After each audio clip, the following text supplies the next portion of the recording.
Okay, what if I told you that the key to a really fulfilling, prosperous life isn't some big secret? It's not in some weekend retreat or a new self help book. It's actually in how you show up to work every single day. In this explainer, we're going to dive deep into this old idea of righteousness and see how it can totally transform your daily grind into something with real meaning and, yeah, even abundance. So first things first, before we can get anywhere, we really have to tackle this main idea head on and kind of challenge what we think we know about righteousness.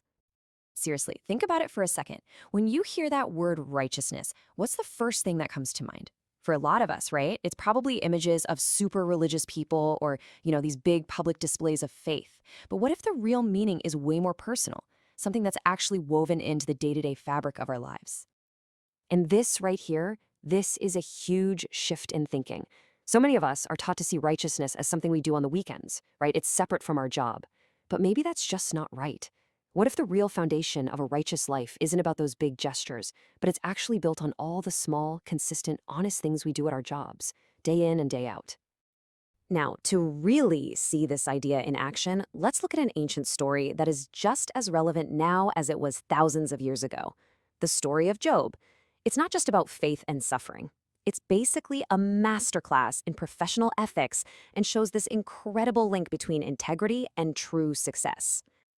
So Job was a big deal. You could call him a titan of industry, a guy with immense wealth and influence. But here's the thing. His success wasn't built on cutting corners or making shady deals. Nope. It was forged by his unwavering integrity. Every deal, every negotiation, every single decision was guided by this deep commitment to just being fair and honest. His hands were clean, and so was his conscience. And this part, this is like a mic drop moment. Job isn't just defending himself here, he's practically throwing down a challenge. He is so completely confident in his own integrity that he's basically inviting God to check his work. I mean, can you imagine having that level of conviction about your own professional life? It's just an amazing testament to the power of living with total honesty. Okay, so Job's story gives us the what, a perfect model of integrity in action. But it kind of makes you ask why. What's the real payoff for living and working with that kind of honesty? Well, the answer, as we're about to see, is a promise of blessing that's super tangible and life-changing. This is where it gets really, really exciting.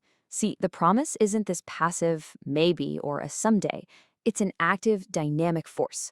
When we live with integrity, we don't just sort of hope for blessings. We literally become a magnet for them. The promise is that they will chase us down and overtake us. How incredible is that? And we're not talking about some vague, fuzzy idea of blessing. No, this is a promise that's grounded in the real, nitty-gritty parts of our lives.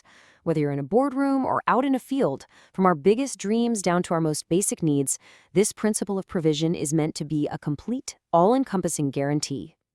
All right, this brings us to a concept that can completely reframe how we see our jobs. How do we take all these big ideas and actually apply them to our 9 to 5? Well, we learn to see our work as a form of worship. Let's just pause here for a second and ask a tough question. When we go about our daily grind, are we just punching a clock, or are we part of something more, something sacred? Think about it. Is that spreadsheet you're working on just a bunch of numbers, or is it a chance to create order and clarity? Is that customer you're helping just another sale, or is it a chance to make a genuine human connection? This is really the key that unlocks it all. When we shift our focus from what can I get to how can I give, our work stops being just a means to an end. It becomes an act of worship. It becomes a real, tangible expression of our values, and honestly, a powerful force for good in the world. Okay, let's pull all these threads together into one simple but really powerful principle. This is the secret to unlocking that abundance and peace we've been talking about in our daily lives. It all boils down to a timeless truth. You reap what you sow. It's that simple. When we plant seeds of integrity, of honesty, of fairness in our professional lives, we are going to reap a harvest of peace, security, and abundance. It's not a question of if, it's just a question of when. So, as we wrap this up, I want to leave you with this thought. What if the key to a more peaceful, more prosperous life isn't about working harder, but just working with more integrity? What if the greatest legacy we can leave behind isn't a pile of money, but a reputation for being honest and fair? The choice is ours, and it's a choice we get to make every single day in how we show up for work.